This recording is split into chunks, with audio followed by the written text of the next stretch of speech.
నేను ఓంకారాన్ని. నేను చెప్పే మాటలు ఇప్పటివి కావు. అప్పుడు పగలు లేదు, రాత్రి లేదు. అప్పుడు భూమి లేదు, ఆకాశము లేదు. అప్పుడు సూర్యుడు లేడు, చంద్రుడు లేడు. ఎత్తు లేదు, పల్లము లేదు. ఆ సమయం భూమండలం ఉద్భవించటానికి చాలా ముందు మాట. అప్పుడంతా కేవలం శూన్యమే. ప్రకాశానికి అంధకారానికి రెండింటికి మధ్య క్షితిజ రేఖ కటు ప్రక్క ఈ శూన్యానికి ఎట్టి రంగు లేదు. ఎందుకంటే రంగులన్నీ చాలా కాలం తరువాత జన్మించాయి. నేను అట్టి శూన్యం గురించి ఎలా వివరించను? ఎందుకంటే వివరణకు పదాల సహాయం కావాలి. మరి నేను భాషలు పుట్టక ముందు మాట చెబుతున్నాను. ఎప్పటి మాట అంటే అప్పుడు ఏమీ లేదు, ఏమీ లేదు. ఒక్క స్వరం మాత్రమే ఉంది. అది నిశ్శబ్దంగా ఉన్న ఆ అగాధ సముద్రాల మీద తేలుతూ ఉంది. నిశ్శబ్దం. దానికి ఎట్టి రంగు లేదు, రూపు లేదు. ఆ విషయమై ఊహించడం కూడా సాధ్యం. ఎందుకంటే ఊహకు కూడా పరిమితి ఉంది. సమయం అనే దారంతో ముడిపడి ఉంది. బ్రహ్మాండం యొక్క పరిధిని దాటి వెళ్ళజాలదు. అందుకని ఓ మానవ జాతి, నీ ఊహల ప్రాంగణంలో కూర్చుని కళ్ళు మూసుకుని చూడు. ఇంకా మనస్సులోని చెవులు నిక్కరించుకుని విను.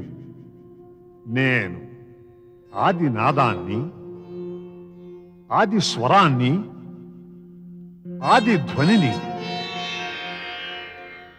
నేను సర్వశక్తివంతుడైన మహేశ్వరుడు సదాశివుని ప్రతీకం. పరమేశ్వరుడైన శివుడు సృష్టికి నియంత. ఆదిదేవుడు సర్వశక్తివంతుడైన మహేశ్వరుడు సదాశివుని సాత్విక రూపమే పంచాననుడు అంటారు. అట్టి స్వరూపం యొక్క ప్రత్యక్ష దర్శనార్థమే నేను ప్రార్థిస్తున్నాను. ఓం నమః శివాయ.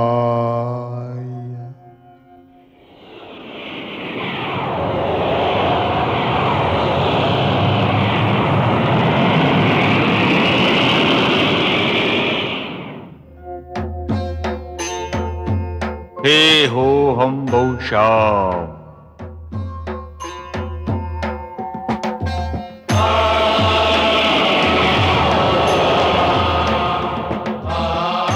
ఓ సర్వశక్తివంత మహేశ్వర సదాశివ, శక్తి ప్రణామం స్వీకరించండి. ఓ ఆదిశక్తి శివ, మొదట నేను నీ నిర్మాణాన్ని చేయలేదు. నేను నీ స్రష్టను కాను. నీ నా అస్తిత్వాలు పరస్పరం ఆధారాలు. నీవే నేను, నేనే నీవు. నీవు లేకుండా నేనేమీ చేయలేను. అందువల్ల నీకు ఇవే నా సాదర ప్రణామాలు. ఓ సర్వశక్తివంత, అవును, నేను శక్తివంతుడనే. కానీ నేను శక్తివంతుడనవడమే నీవు ఉన్నావని నిరూపిస్తోంది. నీవు గనుక లేకపోతే నేను శక్తివంతుడనెలా అవ్వగలను? అందువల్ల ఓ శక్తి, నీవు లేకుండా నేనుండటం సంభవం కాదు. నేను లేకపోతే నీవు లేవు. అయితే ఉండడం ఉండకపోవడాల మధ్య ఏముంది? ఉండడం ఉండకపోవడానికి మధ్య ఉంటున్నది ఓం అనే అంకురం, స్వరానికి బీజం. ఓ సర్వశక్తివంత, అయితే చెప్పండి, ఇప్పుడు మనం ఏమి చేయాలి? ఎందుకంటే సాకారంతో ఉంటే మనం అవశ్యం కర్మ చేయాలి కదా. అయితే సరే, ముందు కర్మకు పరిభాష చెబుదాము. కర్మ అంటే దాని పరిణామం ఆనందం అవ్వాలి. అయితే ఇక ఆ ఆనందం ఏమిటి? ఇప్పుడన్నిటికీ పరిభాష చెప్పాలి. సుఖం, దుఃఖం, ఆనందం, ప్రకాశం, అంధకారం, జీవన మరణాలు ఈ శూన్యాన్ని నింపివేయాలి. అయితే రండి, నిర్మాణ కార్యాన్ని ఆరంభిద్దాము. ఆరంభం అంటే అంటే ఏమీ లేకుండా దానిలో ఉంది అనే అంకురం మొలవడమే ఆరంభం. శక్తివంత, అయితేరా ఇంకొక శబ్దాన్ని చేరుద్దాం. ఆరంభం ఒంటరిగా ఎందుకుండాలి? ఆరంభం ఇంకా అంతం. అయితే ఈ నూతన శబ్దం అంతానికి పరిభాష. అంతానికి పరిభాష ఆరంభం చెబుతుంది. అయితే ఓ సర్వశక్తివంత, ఆరంభం అనే కార్యాన్ని ఆరంభించు. దానితో అంతం అంటే నాకు అర్థం అవుతుంది. ఇక రండి, నిర్మాణ కార్యాన్ని ఆరంభిద్దాము. హే హో హం భౌషాం.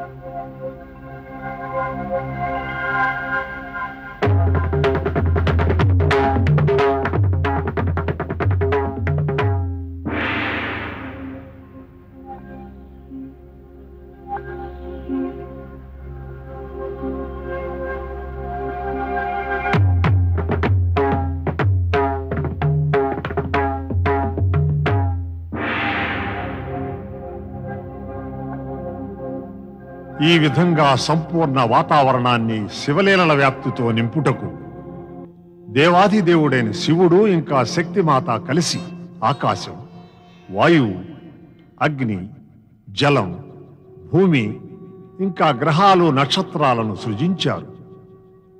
అటు పిమ్మట తాము స్వయంగా రచించిన ఆ ఆనందపూర్వక రచనలలోని పరమాణువులలో లయ, తాళం, స్పందన ఇంకా గతిని సంతులితం చేసి సృష్టిలోని కళ్యాణకారక తత్వాలను ఇమర్చటం కోసం మొదట 6 రాగాలు భైరవి, శ్రీ, వసంత, మేఘ, మల్హార, నటనారాయణలను సృజించారు.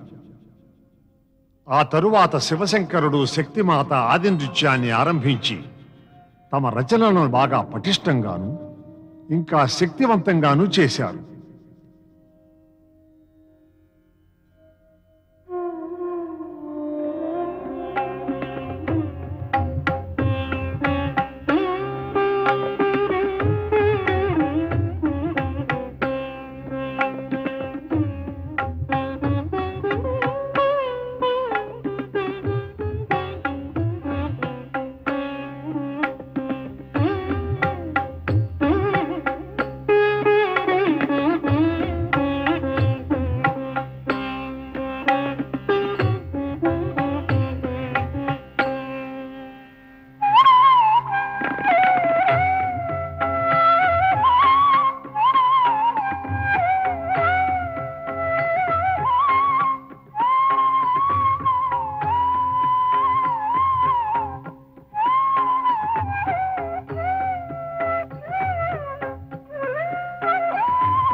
ఓం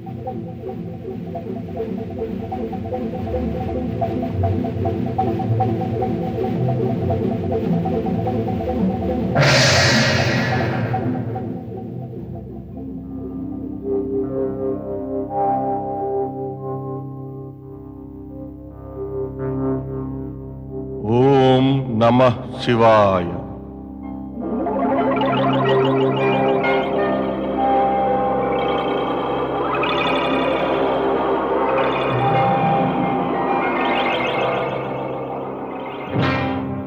ఓం నమః శివాయ.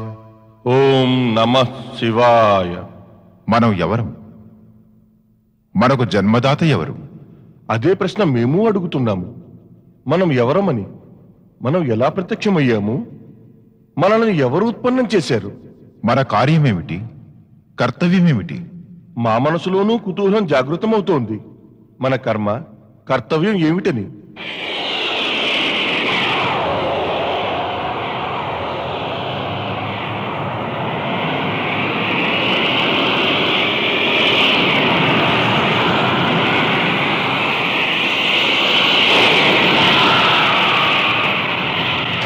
ఓ సర్వవ్యాపి చతుర్భుజ శ్రీ మహావిష్ణు,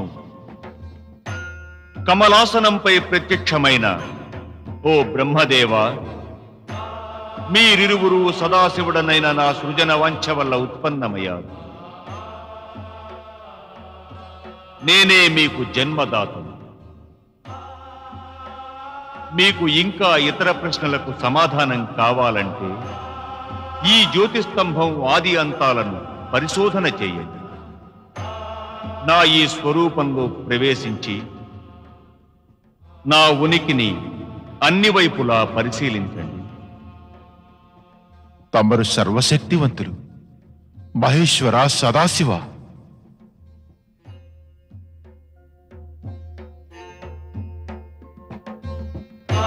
ఈ జ్యోతిస్తంభం మీ స్వరూపమే.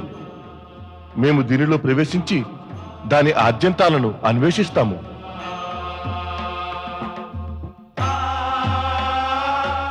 ఓం నమః శివాయ.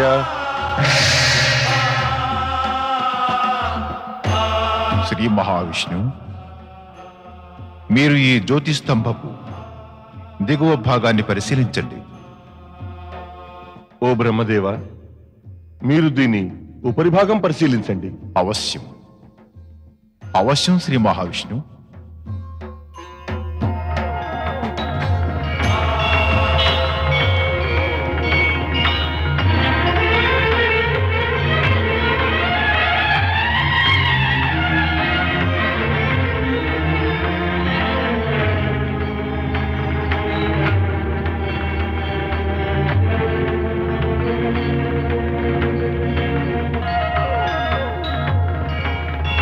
సర్వశక్తి సంపన్నుడైన మహేశ్వరుడు సదాశివుని జ్యోతిస్వరూపానికి ఆది అంతాలను శోధన చేస్తూ శ్రీ బ్రహ్మదేవుల ఇంకా శ్రీ మహావిష్ణువుల యాత్ర నిరంతరంగా కొనసాగుతూనే ఉంది.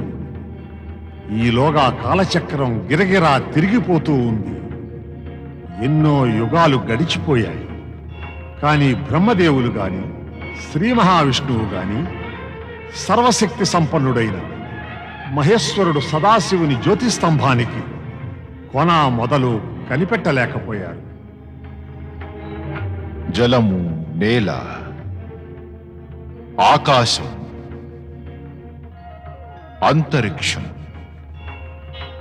ఎక్కడ చూసినా అక్కడే ఆదిదేవుడైన సదాశివుని జ్యోతి స్వరూపంలో మాయ విస్తృత రూపంలో కనిపిస్తోంది. దీని ఆద్యంతాలు కనిపెట్టడం అసంభవం, ఎన్నటికీ అసంభవం. చివరికి ఇరువురు తమ తమ బయలుదేరిన చోటకు మళ్ళారు. ఒక స్థానంలో వారిరువురు కలుసుకున్నారు.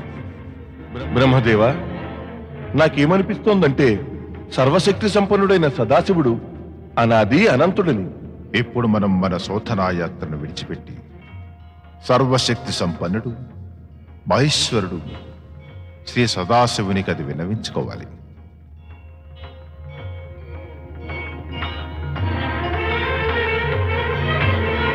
ఓ అనాది అనంత సర్వశక్తి సంపన్న మహేశ్వర సదాశివ, తమరి జ్యోతిస్వరూపం అపురూపమైనది.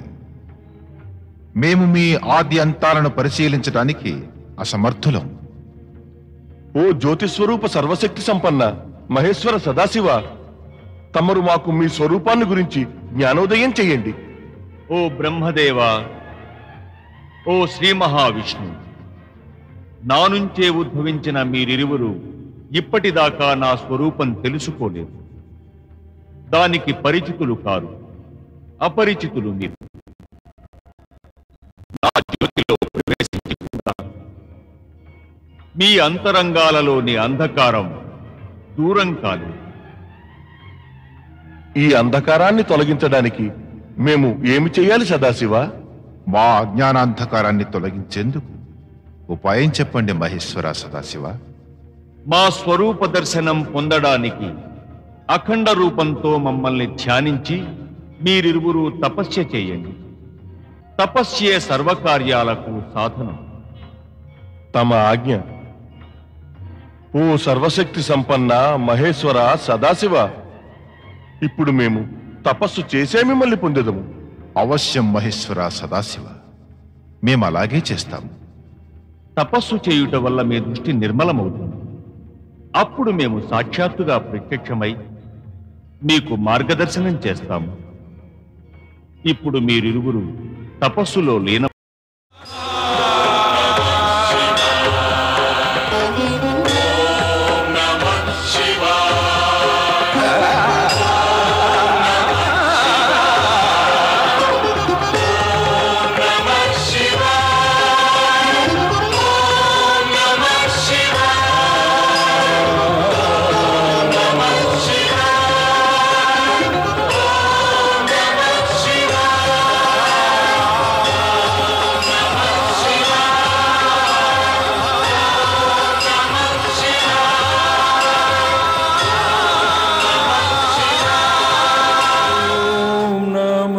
Shiva.